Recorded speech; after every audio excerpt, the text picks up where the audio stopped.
Only the vast reaches of outer space can hold the myriad dreams of 10 billion people and still show them its infinite possibilities. Countless dreams expand through the vastness of space. But of course, some of them are nightmares.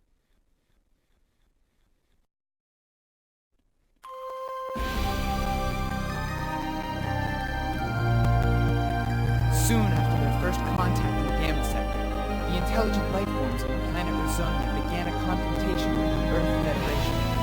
The flames of war erupted in a violent maelstrom.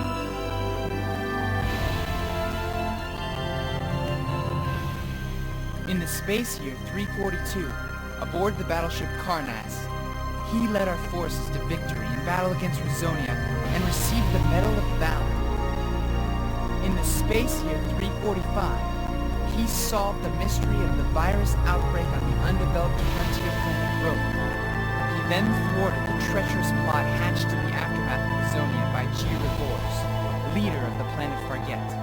In recognition of this meritorious service, he was promoted to Admiral at the unprecedented young age of 38. He was my father, and no one respected him more than me. I also knew that he held a fine position as an officer in the Earth Federation. Yet, I am my only person. I will not be merely the puppet son of Admiral Ronicus J. Kenny, hero of the Earth Federation. And now, I am here.